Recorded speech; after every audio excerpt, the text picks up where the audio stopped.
Mark 5 and verse 1. They went across the lake to the region of the Gerasenes. When Jesus got out of the boat, a man with an evil spirit came from the tombs to meet him. This man lived in the tombs, and no one could bind him any more, not even with a chain. For he had often been chained hand and foot, but he tore the chains apart and broke the irons on his feet.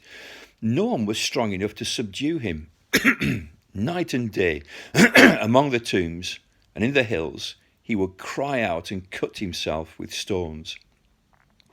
When he saw Jesus from a distance, he ran and fell on his knees in front of him. This is quite a long account, so we'll deal with it in 2 or 3 parts this morning. Just that first section. I think of all the pitiful characters that we meet in the Bible, this man here is the most pitiful. To be a leper, to be blind, to be lame, to be dumb, to be deaf, but to be demon possessed. And this has happened for a long time. People shy away from him. He lives among the tombs. He cuts himself night and day. He has no rest. We find out that he's naked. What a pitiful sight. What a pitiful state this man is in.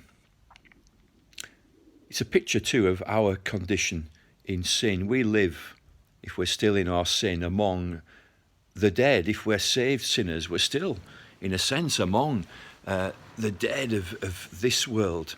There are powerful urges that come across us. We feel a sense of lack and we cry out night and day. We have nothing to clothe ourselves with before a holy God. Who cares for this man? Who cares for me? Who cares for you?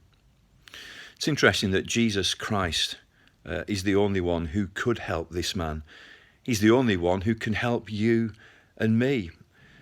Notice this, Jesus leaves a vast crowd of people where he has been teaching by the side of the lake and given the parable of the sower. He crosses the Sea of Galilee. He endures a storm. He lands at the other side. Why? Just to meet this one man. The compassion of Jesus Christ is overwhelming. He leaves the crowds. He goes through a storm to meet one pitiful man. And we're going to find that he rescues him and he deals with him. He totally transforms him. And when the man saw Jesus, he ran and fell at his feet on his knees. And Jesus comes a great distance to help you and me. He comes from eternity into time. He comes right to where you are right now. For many of us, we have been saved by Jesus Christ. But what about you? Have you been saved yet? He's standing ready to save you.